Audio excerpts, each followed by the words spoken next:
मदरसों पर बड़ी कार्रवाई हुई है। सोमवार को कुल 6 अवैध मदरसों को सील कर दिया गया। इनमें से 4 मदरसे मंगलौर, 1 झबरेड़ा और 1 भगवानपुर में सील किया गया है।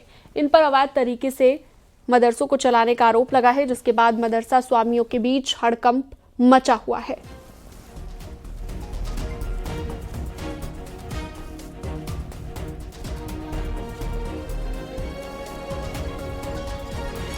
तो सीएम धामी के आदेश पर लगातार कार्रवाई की जा रही है और अवैध मदरसों पर ये बड़ी कार्रवाई की गई है। जैसा कि आप इन तस्वीरों में भी देख रहे हैं, 6 अवैध मदरसों को सील किया गया है। आपको बता दें, सीएम धामी के निर्देश पर लगातार अवैध मदरसों पर कार्रवाई हो रही है और इसी कड़ी में रुड़की के आसपास भी ये कार्रवाई की गई है।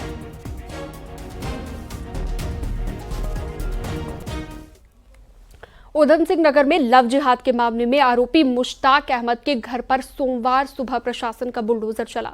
मुश्ताक के पिता पर आरोप है कि उन्होंने सितारगंज के गौरीखेड़ा गांव में एक अनुसूचित जाति के शख्स की जमीन पर कब्जा करके मकान बनाया था।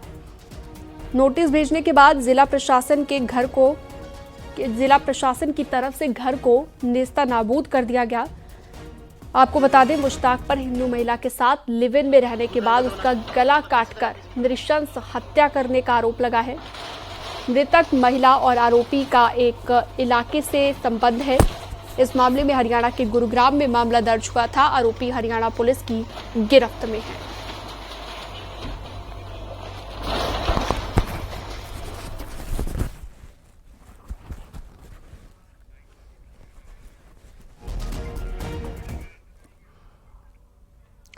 नाबालिग से रेप करने के आरोपी उस्मान को मुस्लिम समुदाय ने बिरादरी से बेदखल कर दिया है और ऐलान किया है कि उस्मान को कोई भी सुख दुख में साथ नहीं देगा। सोमवार को शहर के मुस्लिम लोग रजा क्लब में एकत्रित हुए और एक स्वर में कहा, उस्मान को फांसी की सजा हो, इसका मुकदमे की सुनवाई फास्ट ट्रैक कोर्ट में हो ताकि उस्मान को उसके गुनाहों की सजा जल्द मिल सके।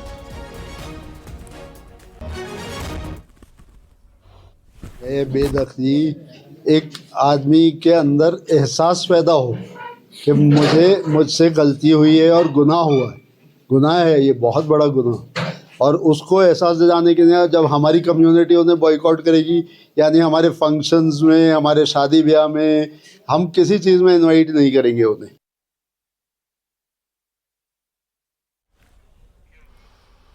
नैनीताल से आ रही है बड़ी खबर। यहां पर हैड़ा खान पटरानी में एक बोलेरो गाड़ी खाई में गिर गई। 4 लोगों की मौके पर दर्दनाक मौत। सभी लोग एक बारात में जा रहे थे। हादसे में 4 लोग घायल हो गए हैं, जिन्हें हल्द्वानी में भर्ती कराया गया। बताया जा रहा है कि एक बैंड के पास ड्राइवर अपना नियंत्रण खो बैठा, जिससे हादसा हो गया। मुख्यमंत्री धामी ने इस हादसे पर दुख जताया और घायलों के जल्द ठीक होने की कामना की है।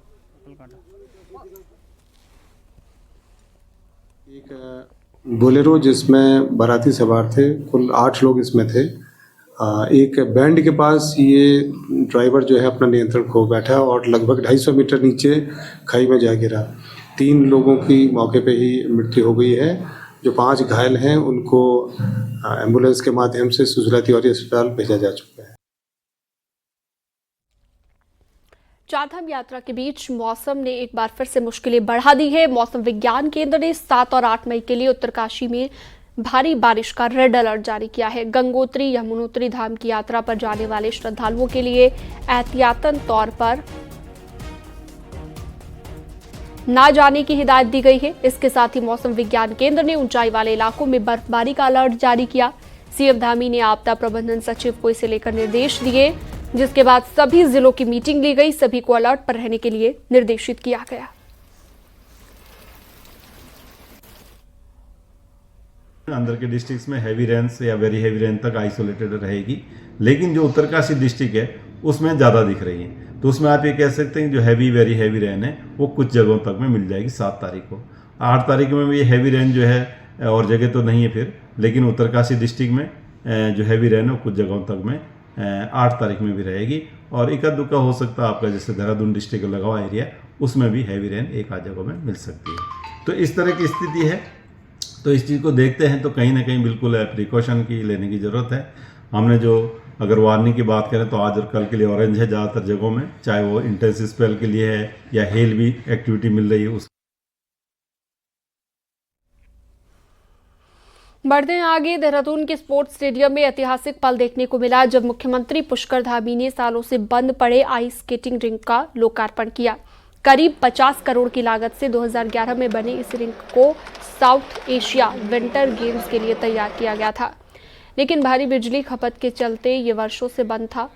अब खेल विभाग ने इस रिंक को फिर से शुरू करने के लिए एक सोलर प्लांट स्थापित किया, जिससे ये सुविधा अब लगातार चालू रहेगी। लोकार्पण के बाद खिलाड़ियों ने रिंक में आइस हॉकी का शानदार प्रदर्शन किया। अपनी कलाबाजियों और करतबों से दर्शकों को रोमांचित भी कर दिया। सीएम धामी ने कहा, हमारा लक्ष्य राज्य में खिलाड़ियों को विश्व स्तरीय सुविधाएं उपलब्ध कराना है।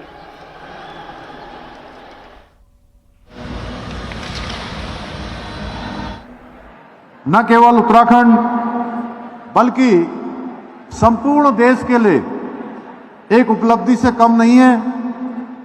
वर्ष 2011 में बने इस आइस स्केटिंग रिंग में south eastern Asian winter games आयोजित हुए थे। इस रिंग में खेलों के आयोजन हेतु ice skating federation of India की ओर से भी विभाग को प्रस्ताव प्राप्त हुआ है। मुझे पूरी उम्मीद है आने वाले समय में हमें इस रिंग में राष्ट्रीय एवं अंतर्राष्ट्रीय स्तर की आइस स्केटिंग प्रतियोगिताओं को देखने को मिलेगा। रुद्रप्रयाग पुलिस ने केदारनाथ धाम में भगदड़ की झूठी सूचना फैलाने के लिए 2 युवकों के खिलाफ मामला दर्ज किया। दोनों युवक विराट मीणा और देवजीत दास पर आरोप है कि इंस्टाग्राम पर एक फर्जी वीडियो शेयर कर केदारनाथ में भगदड़ की झूठी सूचना दी। आरोपी राजस्थान और पश्चिम बंगाल के रहने वाले हैं। जैसे कि आप विदित है कि केदारनाथ धाम में यात्रा सकुशल चल रही है। दिनांक 4/5/2025 को कुछ सोशल मीडिया इन्फ्लुएंसर्स के द्वारा झूठी केदारनाथ में भगदड़ होने की झूठी व भ्रामक वीडियो सोशल मीडिया प्लेटफॉर्म पर चलाई गई है। इसी क्रम में जो है 2 व्यक्तियों के ऊपर थाना रुद्रप्रयाग में जो है मुकदमा पंजीकृत किया गया है। और आप सभी लोगों से अपील है कि कृपया इस प्रकार की झूठी व भ्रामक वीडियो से दूर रहें तथा इस प्रकार का कृत्य न करें, अन्यथा जो भी इस तरह की कार्रवाई करेगा उनके खिलाफ उचित वैधानिक कार्रवाई की जाएगी। बढ़ते हैं आगे और अगली खबर आपको बताते हैं कि उत्तराखंड में चारों पवित्र धामों के कपाट खुल चुके हैं। शुरुआती दिनों में चारों धामों में श्रद्धालुओं के पहुंचने के पिछले सारे रिकॉर्ड टूट गए हैं। केदारनाथ से लेकर बद्रीनाथ धाम, गंगोत्री और यमुनोत्री ने शुरुआती दिनों में ही रिकॉर्ड तोड़ दिए हैं। देखिए,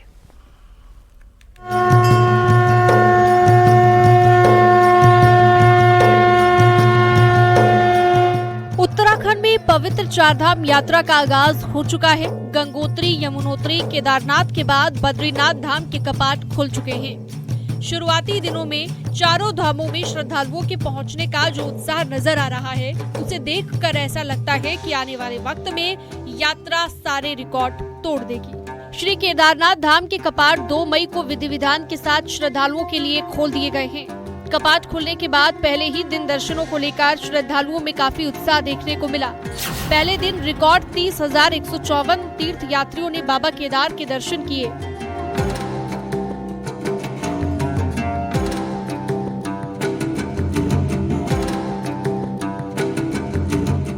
शुरुआती 3 दिनों की अगर बात करें तो बाबा केदार के दर्शन के लिए कुल मिलाकर 79,699 श्रद्धालु पहुंचे हैं। बद्रीनाथ धाम की अगर बात करें तो भगवान बद्री विशाल के दर्शन के लिए पहले दिन ही रिकॉर्ड तोड़ श्रद्धालु दर्शन के लिए पहुंच चुके हैं। कपाट खुलने के पहले दिन ही करीब 24,000 तीर्थयात्रियों ने बाबा बद्री विशाल के दर्शन किए, उनका आशीर्वाद लिया। उत्तरकाशी में गंगोत्री, यमुनोत्री धाम में 5 दिन में 79,000 से ज्यादा लोग पहुंच चुके हैं। 5 दिन में गंगोत्री में 31,000 से ज्यादा श्रद्धालु पहुंचे, जबकि यमुनोत्री धाम में 5 दिन में 48,000 से ज्यादा तीर्थयात्रियों ने दर्शन किए। चारधाम यात्रा के सुगम और सुरक्षित संचालन के लिए कई इंतजाम किए गए हैं। जिला प्रशासन ने गंगोत्री और यमुनोत्री धाम में टोकन सिस्टम लागू किया है। वहीं चारधाम यात्रा के लिए जिला प्रशासन, पुलिस विभाग, मंदिर समिति, तीर्थ पुरोहित समाज समेत कई एनजीओ ने मिलकर चारधाम यात्रा को सुचारू और सुरक्षित बनाने के लिए चाक चौबंद इंतजाम किए हैं। श्रद्धालुओं की सुविधा और सुरक्षा को प्राथमिकता देते हुए सभी जरूरी प्रबंध किए गए हैं। ऐसे में आने वाले दिनों में अनुमान लगाया जा रहा है कि इस बार चारधाम यात्रा में आने वाले श्रद्धालुओं की संख्या सारे रिकॉर्ड तोड़ देगी। Bureau report, news 18।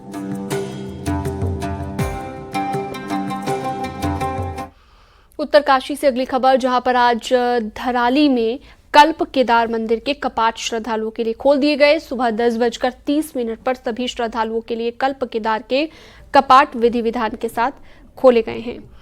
इसके साथ ही आपकी जानकारी के लिए बता दें कि मान्यता ये है कि पांडवों ने हिमालय की ओर जाते वक्त शिव की पूजा पहले इसी मंदिर में की थी और हिमालय पर पांडवों ने पहला शिव मंदिर बनाया था।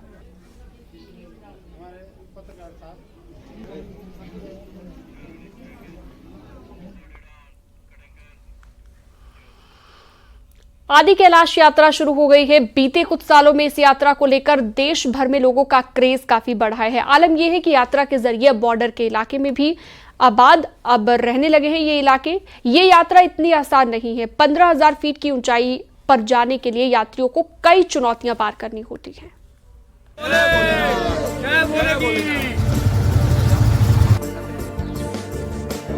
आदि कैलाश और पार्वती सरोवर को कैलाश मानसरोवर का प्रतिरूप माना जाता है। भारत की सरजमी में होने के कारण यहाँ जाने के लिए किसी की इजाजत की दरकार भी नहीं है। लिपुलेख बॉर्डर तक रोड बनने के बाद अब यहाँ आना जाना आसान हो गया है। धारचूला से गुंजी का सफर 5 घंटे भी तय हो जाता है। ये बात अलग है कि यहाँ से आदि कैलाश और ओम पर्वत के दर्शनों के लिए खुद को तैयार करना जरूरी है। पीएम नरेंद्र मोदी के यहाँ पहुँचने के बाद ये इलाका काफी चर्चित भी हुआ है। बीते साल जहाँ 35,000 यात्री इस सफर पर निकले थे, वहीं इस बार ये संख्या काफी बढ़ने की उम्मीद है। जब से इस आदि कैलाश में माननीय प्रधानमंत्री जी अपने नरेंद्र मोदी जी का पदार्पण हुआ है, तब से टूरिज्म बढ़ रहा है और बहुत बढ़ रहा है। और आने वाले समय में हम देख रहे हैं कि असीम इसमें संभावनाएं भी है लोगों को स्वरोजगार की दिशा में। आदि कैलाश के दर्शनों के लिए जहां यात्रियों को 15,000 फीट की ऊंचाई पर जाना होता है, वहीं ओम पर्वत देखने के लिए 13,000 फीट की ऊंचाई को पार करना भी जरूरी है। यही वजह है कि गुंजी में यात्रियों को माउंटेन सिकनेस से निपटने के लिए भी तैयार किया जाता है। यात्रियों की बढ़ती संख्या को देखते हुए इस बार जहाँ यात्रा रूट पर एम्बुलेंस तैनात की जा रही है, वहीं हाई एल्टीट्यूड स्पेशलिस्ट टीम को भी ज्योलिंगकॉग और नाभी ढांग में तैनात किया जा रहा है। इस टीम में सभी तरह के जो माउंटेन मेडिसिन के स्पेशलिस्ट लोग हैं उनको भेजा जा रहा है, क्योंकि माउंटेन्स में जो हाई ऑल्टीट्यूड सिकनेस है, लोगों को ऊपर हाइट में जाते ही जो प्रॉब्लम्स होती हैं उनको स्पेशली हैंडल करने के लिए यहाँ पर भेजा गया है। साथ में एक high altitude mountain medicine first aid kit हम यात्रियों को दे रहे हैं। बीते साल के मुकाबले इस बार यात्रा की तैयारियां पर काफी जोर दिया गया है। ऐसे में यात्रियों को काफी सहूलियत होगी, ये उम्मीद भी जताई जा रही है। यही वजह है कि आदि कैलाश यात्रा जहां शिव भक्तों की पहली पसंद बनती जा रही है, वहीं इससे रोजगार के मौके भी मिल रहे हैं। यही नहीं, देश भर के यात्रियों के लिए हाई एल्टीट्यूड पर सफर कर आदि कैलाश के दर्शन करना किसी चमत्कार से कम भी नहीं है। न्यूज़ 18 के लिए पिथौरागढ़ से विजयवर्धन उप्रेती की रिपोर्ट।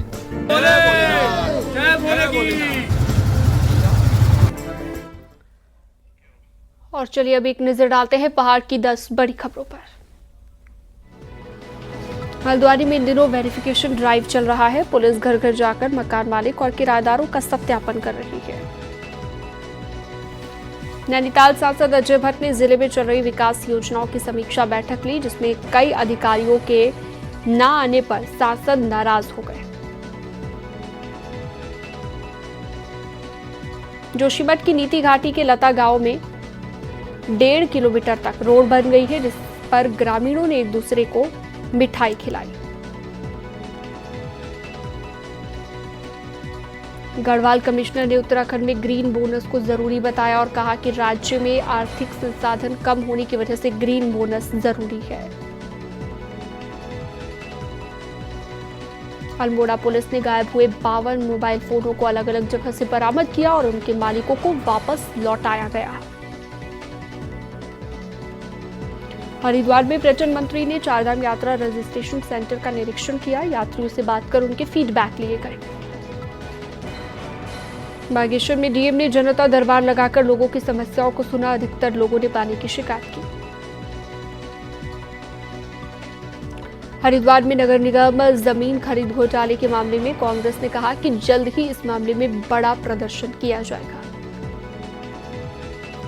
उत्तरकाशी पुलिस ने गंगोत्री धाम में चोरी करने वाले यूपी के एक गिरोह को गिरफ्तार किया, जिनके पास से 1 लाख से ज्यादा की नकदी और सामान बरामद हुआ।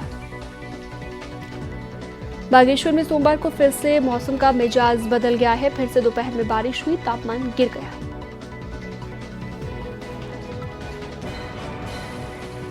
सोमवार को मुख्यमंत्री आवास में केंद्रीय कृषि एवं ग्राम्य विकास मंत्री शिवराज सिंह चौहान और मुख्यमंत्री पुष्कर धामी ने कृषि एवं ग्रामीण विकास से जुड़ी केंद्रीय योजनाओं की समीक्षा की है। बैठक में प्रदेश के कृषि मंत्री गणेश जोशी भी शामिल हुए। केंद्रीय मंत्री ने बताया कि किसानों को वैज्ञानिक तरीके से जोड़ने के लिए 2000 वैज्ञानिक टीमों का गठन किया जा रहा है, जो देश भर के जिलों में जाकर किसानों को आधुनिक खेती तकनीक और उत्पादन वृद्धि के तरीकों की जानकारी देंगी। मुख्यमंत्री धामी ने बैठक में राज्य के लिए 1053 करोड़ की घेरबाड़ योजना, 1150 करोड़ की सेब बागवानी योजना, झंगोरा के लिए एमएसपी घोषित करने, मनरेगा की मजदूरी दर बढ़ाने और ग्रामीण विकास योजना में अनुदान बढ़ाकर 2 लाख करने की मांग रखी गई। उत्तराखंड के यशस्वी, कर्मठ और कल्पनाशील मस्तिष्क के धनी मुख्यमंत्री श्री पुष्कर धामी जी के नेतृत्व में उत्तराखंड अद्भुत प्रगति और विकास कर रहा है। हिमालयन ग्रामीण ब्रांड और प्रीमियम आपूर्ति श्रृंखला का विकास के लिए भी केंद्र सरकार उत्तराखंड सरकार के साथ मिलकर काम करेगी। देहरादून में पहली बार Asian men and women university cup power lifting championship का आयोजन किया जा रहा है। इसका उद्घाटन मुख्यमंत्री पुष्कर धामी ने किया। सीएम धामी ने इस मौके पर सभी को शुभकामनाएं दी और खुद भी पावर लिफ्टिंग में हाथ आजमाया। इस चैंपियनशिप में 13 देशों के करीब 150 खिलाड़ी हिस्सा ले रहे हैं और 12 मई तक ये प्रतियोगिता चलेगी।